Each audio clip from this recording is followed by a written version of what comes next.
Welcome to the latest Boone Pickens podcast. I'm Jay Rosser. I first went to work for Boone in 1990, helping manage his communications and public affairs initiatives. With me today is the man himself, Boone Pickens, and one of the sharpest political minds out there, Tom Synhorst. Welcome to you both. Thanks. Boone, we're going to do several podcasts over the coming weeks that pull back the layers on your Pickens Plan, which you conceived of 10 years ago this year. The Pickens Plan started July the 8th. We started out for an energy plan for America. Doesn't make any difference whether you're Democrat or Republican. It doesn't have anything to do with it. It's us, Americans, working together. But in the next 8 years, we are going to know more about energy than we've ever known before. What is the energy plan? Very simple. We've got to get off of the OPEC oil. That's it. That's when we launched the plan. I think for a couple years before that, you were going around talking to people about your ideas, sketching it out. I remember being with you with Governor Pataki, for instance. Yeah, that's when he was governor. Yeah. That's before he ran for president. That's right. Yeah. So you were the king of whiteboards and paper napkins. I remember briefing a Wall Street Journal reporter on the plan over at the Hay Adams. He had a white tablecloth there. He pulled out a little Sharpie, drew the plan, and he actually took the tablecloth with him. That's right. So once you had conceived this plan, and I'm going to briefly, for the viewers and the listeners out there, recount what the Pickens Plan was. It was a plan you came up with to solve the OPEC oil addiction problem. And how were you going to go about that? We were going to produce more oil than they did, or it would be a combination of natural gas, wind, solar, all of it. But we had plenty of resources in America, is what I thought. We didn't need to import. But let me take you back to '73. That's when you had the Arab embargo. And at that time, we were convinced, we, the United States, and it was the decision that was made at that time was not a goofy decision. It was a good decision, that we didn't have the oil, or we didn't think we did. We didn't have horizontal drilling and the fracking. Yeah, the fracking, and yeah, we had the fracking. We didn't have the horizontal drilling. That was the key to it. And so we proceeded, not knowing that, but came up with it later. But the decision we came up to in '73 was that we're going to have oil from the Mideast, and we had to put the Navy in there, and we did. The Navy went in there. Fifth Fleet was there. Fifth Fleet was based out of Bahrain and all, and so this was all a real plan. And then going forward, well, we started to develop resources that we didn't realize we had in the United States. The United States is, it's the only one that has developed shale oil. We aren't the only ones that have it. I somehow see this as a great opportunity to pull America together. You are going to create a tremendous number of jobs out of this, tremendous number of jobs. And you're going to start to cut down. Today, what we're paying out of our pocket every day is $1 billion for foreign oil. It's 2/3 of our trade deficit. 2/3 of the trade deficit. So when you're going to start reducing that, what we're saying is we're going to stop this outpouring of money from the United States to around the world. We need to reverse that. You would say when kind of whiteboarding out your plan, you'd say we haven't had a plan in this country for 40 years, so now 50 years. And boy, that was really true. We haven't had an energy plan. And I think that's what kind of ultimately frustrated you to the point of designing the Pickens Plan. Well, you had to get a plan. Yeah. That's what I kept saying. You got to have a plan. Yeah. So I remember... We had gone around the country, stress testing it with everybody. And Boone, I'll never forget this, in March of '08 came to me and said, all right, we've got a great plan. Now what are we going to do to make it happen? And I said, here's what we're going to do. We're going to call Tom Synhorst, one of the sharpest political people we know. That's true. That's exactly what happened. You know, I'll never forget that. I said, can he find oil? He said, no, it's not an oil person. That's not what he does. I said, okay. I'll never forget the meeting, though. I don't know what conference room it was in, but there were several of us in the room. You went to the whiteboard, drew your pie chart, started talking about the percentages of energy that we use in this country, where it comes from. I told you at that time 44% of the power generated in the United States came from coal. Yeah. And I said 34% came from natural gas. That's right. And I said, that's got to change. It's going to happen. It did happen. And I remember there was kind of a dog-eared arrow that ended up with the energy kind of ending up with semis long trailers, that you were going to use it for long haul trucking. Yeah, we did. And save us. I think the number was around 38% or some huge. Well, it was. percentage. It could have been 38%, but I remember that we were going to do all trucking, long haul trucking, would be done with natural gas. We can target 8 million 18-wheelers. That's the number of 18-wheelers we have in the United States. If we did this, let's say overnight, which we can't do it that quick, but let's say overnight, if we did 18-wheelers from diesel, foreign oil, diesel, and went to natural gas, this would amount to 2.5 million barrels of oil per day.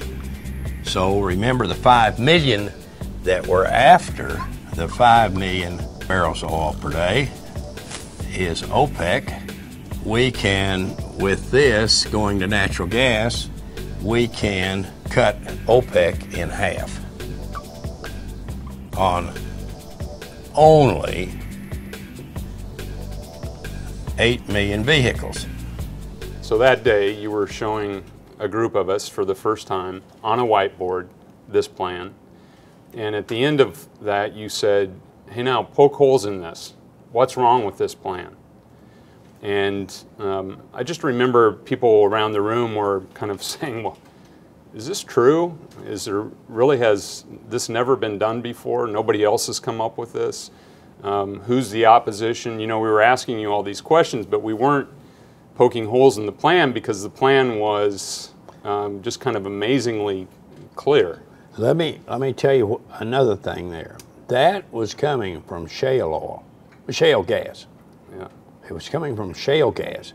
And at that point, before I could ever make that statement, that we were like page 2 on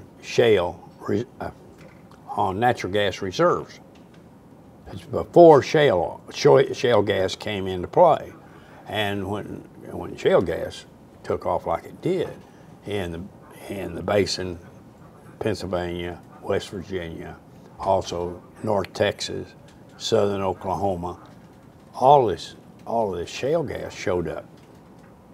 Well, okay, what happened then? Well, we could now switch over our heavy-duty trucks, and half our oil being used was going to heavy-duty trucks. Yeah, I remember that night. You had me over to your place. It was just you and me. We were talking about whether or not we thought that we could turn this into a full-fledged campaign. And you asked me what I thought it would take just to get it done. And I remember you saying to me, well, we should run this like a presidential campaign. We don't need any more talk. We need action, and we need a plan. And it's got to be the top priority of the next president and the next Congress. I'm Boone Pickens. I've been an oil man my whole life, but this is one emergency we can't drill our way out of. You know, that night, I think the strategy around building it in a way that the presidential candidates, this was 2008, Obama and McCain were the candidates. I think that night we said we should build it in a way that they come to us, that we don't go to them. And I think that, more than anything else, kind of framed how successful the campaign ended up being. Just finished up 10 minutes ago with Governor Palin. How are you? I Nice to see you again. He's very interested in what I'm doing, and I think we'll have further conversations with her in the future about energy. I remember we never reached out to McCain or Obama, but eventually they both, within a week's time, after we had started our advertising, and you'd had town halls where you had several thousand people showing up to listen to you speak about the Pickens Plan. Pickens Plan, booyah! They were contacting you. They wanted to get together with Boone Pickens. And I think that's just a testament to your vision around the plan, but also I think you were frustrated about giving money to political campaigns and kind of the deaf ear that they were. Nothing ever happened. Yeah.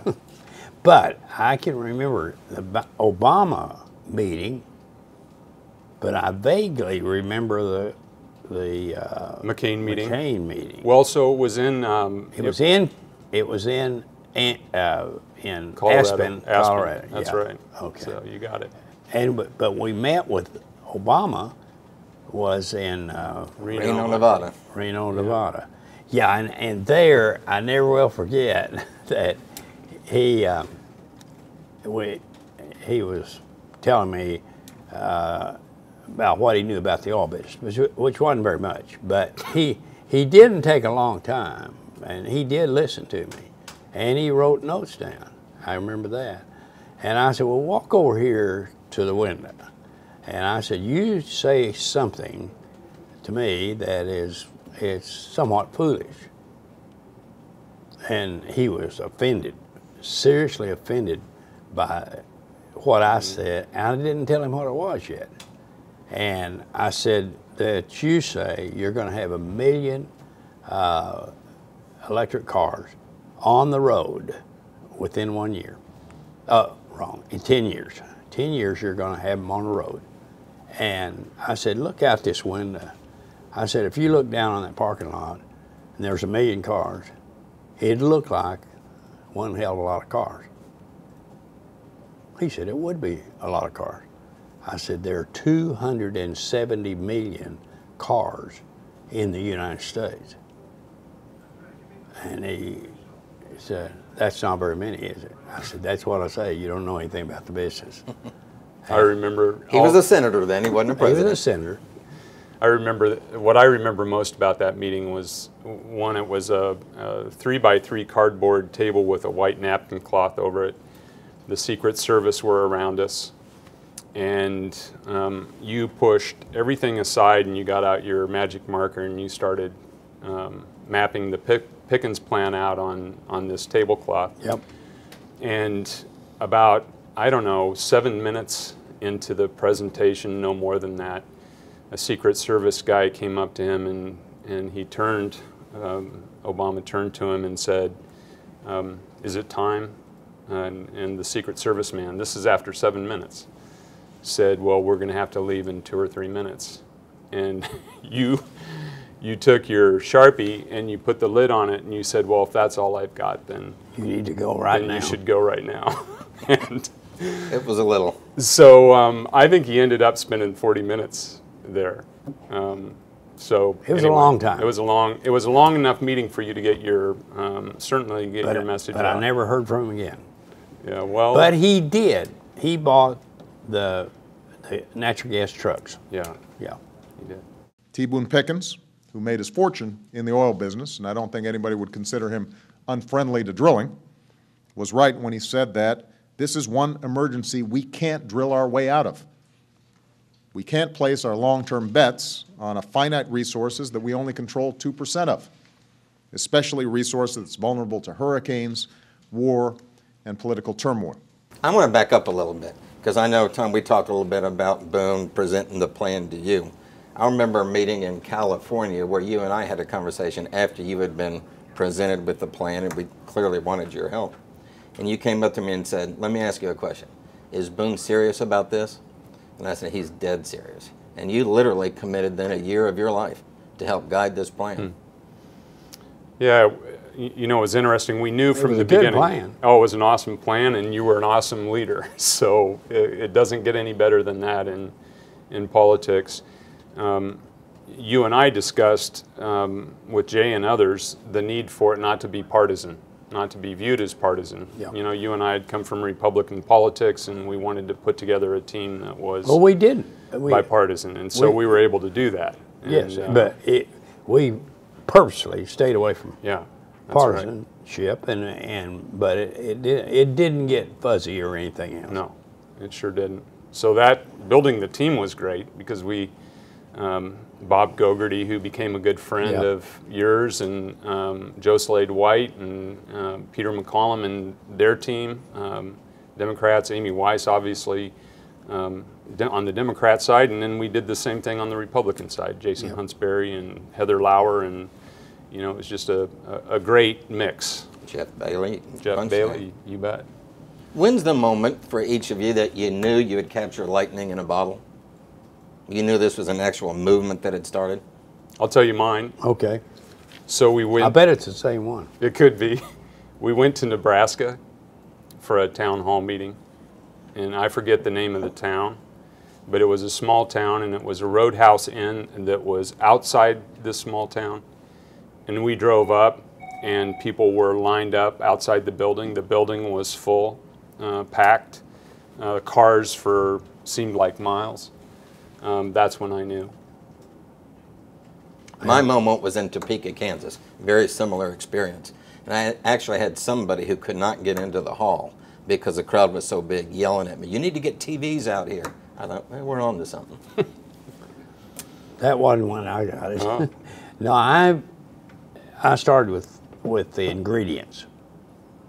And I had used it so many times, I said, natural gas is a better fuel than diesel is. It just is. It's cleaner, cheaper, and it's ours. The United States had plenty of natural gas. And I said, if I can't sell cheaper and cleaner and domestic fuel, I said, I ain't much of a salesman. And did I sell it? Part of the way. No, I'd say more than part of the way. I think you reshaped our energy landscape forever. I mean, that's my view, and I don't think we're the only ones saying that. Well, if we had reshaped everything, it would have had natural gas trucks in greater quantity than they have been. Well, in greater quantity, but it is happening, right? It's happening, And yeah. you see companies like AT&T who've taken their whole fleet now and turned it to natural gas, and same with other big companies that are looking at You it. got FedEx Yeah. is they're not moving real fast, But they're doing moving. They're moving, and yeah, and you've got what's the other hauler? UPS? Yeah. UPS, yeah. I remember management's moving. But this is Boone personally meeting with these executives, with these CEOs, and making the pitch. And at least one that I sat in, the CEO said, "Well, I'm going to think about it." And then 2 or 3 months later, he got back and said, "Hey, I'm doing it. I'm only going to do it with 6,000 or 7,000." And then 3 years later, said to us, "Boy, that was one of the best decisions I ever made." Yep. You know, for him, natural gas was going down. The and- fuel Yeah. is superior. That's all there is to it. Everybody will agree with that. When you have everybody say, well, the fuel, the natural gas is better than diesel. Yeah. Well, whoops.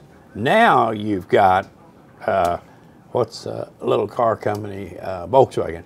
They had to announce a year ago that they've been cheating on emissions. You saw that. Yeah. Then they were fined $15 million. Now there have been, I don't want to mention name, it's not, I don't, but there have been others that have also announced, well, they have too cheated on emissions. But this is all going to happen for the right reasons. You know, we talked about this being almost like a presidential campaign, and it was. And a lot of people forget, Boone, that you launched this plan when you were 80 years old.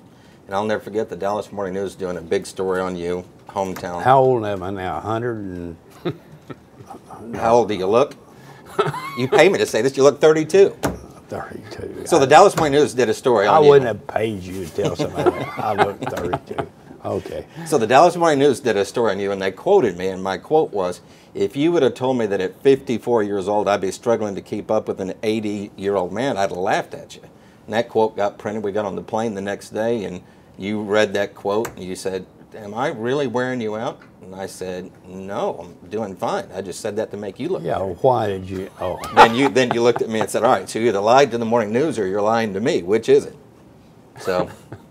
And being an old reporter, he couldn't lie to the Morning News, not at all.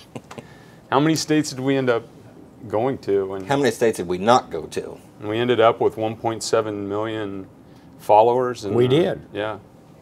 I mean, it was amazing. Some states had as many as 50, 60,000 followers. You could really tell that when we went to... Oh, we had I can remember number one was Texas. Yeah.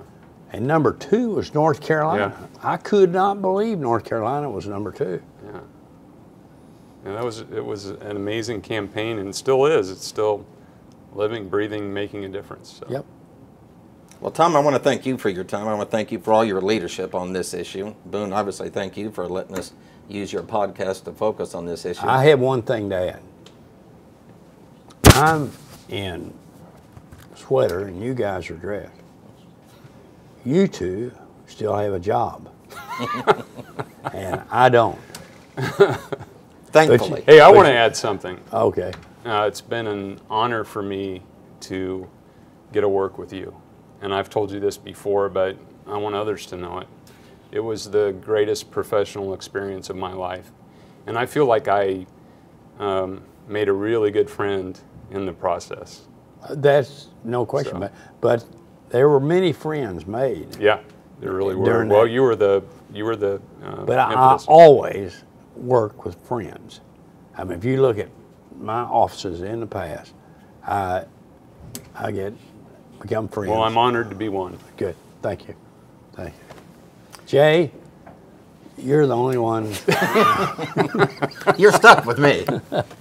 Thanks, everybody. Tune in to the next edition of the Pickens Plan podcast. For more information, go to PickensPlan.com or Boone's personal website, BoonePickens.com.